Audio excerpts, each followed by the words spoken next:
大家好，咁我哋今日咧會同大家煮嘅餸咧就係繽紛四角豆啦。咁我哋今次咧會選用來自自知龍墟嘅四角豆啦。咁四角豆係含有豐富嘅鐵啦、鈣同鎂，可以補血氣、預防貧血，亦都可以穩定血壓同膽固醇。咁我哋做呢一道菜嘅主要食材啦，要有四角豆、紅椒同埋黃椒嘅，仲有我哋要蝦仁啦。咁喺洗蝦仁嘅時候，咁我哋就可以落啲生粉去洗。咁調味方法呢，最重要係要加糖、鹽、豉油、胡椒粉同生粉，再加少少酒可以辟腥。咁最後就係豬肉片啦。咁調味方面，我哋就可以落啲糖同埋蠔油嘅。材料準備好，咁我哋就可以開始啦。咁我哋嘅第一步啦，首先要清洗一下啲四角豆嘅。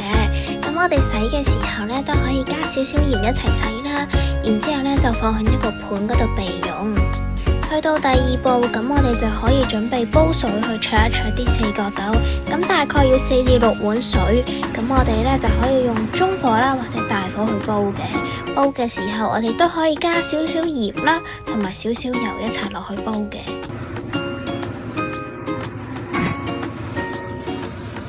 水滾嘅時候，咁我哋就可以放啲四角豆入去煲噶啦。咁四角豆呢，大家就可以煲耐少少啦，因為呢，佢會有少少難熟嘅。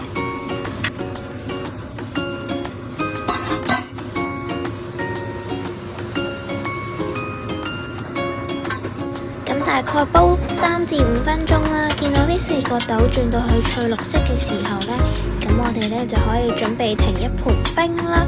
咁我哋呢就可以將嗰啲四角豆啦，就放喺呢個冰上面，去到保持翻呢四角豆嘅爽口嘅。去到第3步，咁我哋就可以準備切啲四角豆同埋紅黃椒。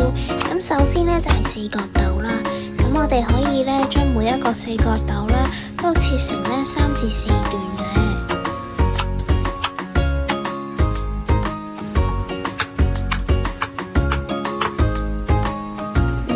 就係可以洗一洗啲紅黃椒啦，將佢哋對半切，然之後呢又係切成一粒粒就可以噶啦。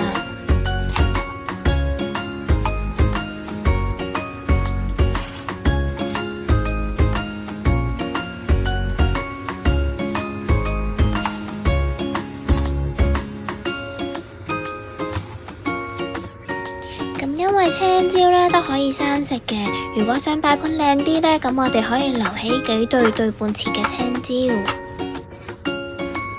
我哋可以將佢哋全部放喺一個盤嗰度備用。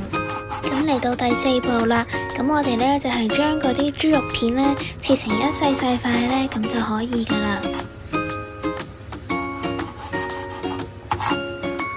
咁我哋所有嘅材料就準備完成，可以準備炒噶啦。嚟到第5步啦，咁我哋首先呢，就用細火去開鑊，加少少油落去嗰個鑊度先。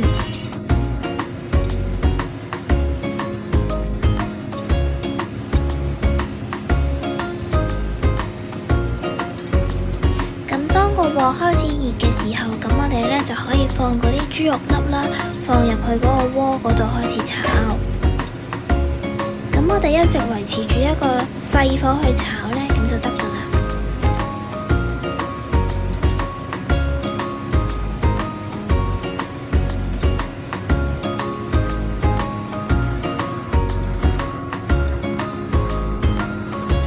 多嘅時候呢，咁我哋呢就可以加埋啲蝦仁落去啦，咁就一齊同嗰個豬肉粒一齊去炒嘅。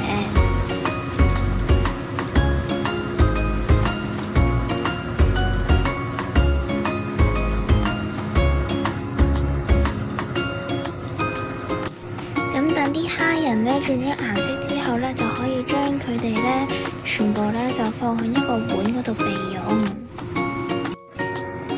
然後我哋再用中火開鑊啦，再加少少油入去，然之後呢就可以直接將嗰啲四角豆、紅黃椒放入去呢進行一個翻炒嘅。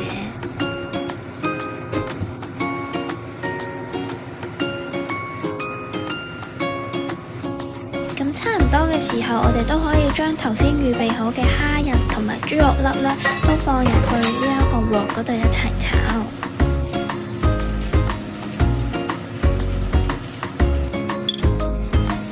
咁如果想再好食啲呢，咁我哋呢都可以加少少黑椒呢去做一個調味嘅。咁等所有材料全部熟晒之後，咁我哋就大功告成，可以將佢哋全部倒落一隻碟嗰度，咁我哋就可以細細咁品嚐呢一道繽紛四角豆。咁呢一道菜呢，顏色好繽紛啦，好適合小朋友去食。咁又有菜又有肉，咁營養好均衡，做法又簡單。咁大家快啲一齊嚟學下點煮啦！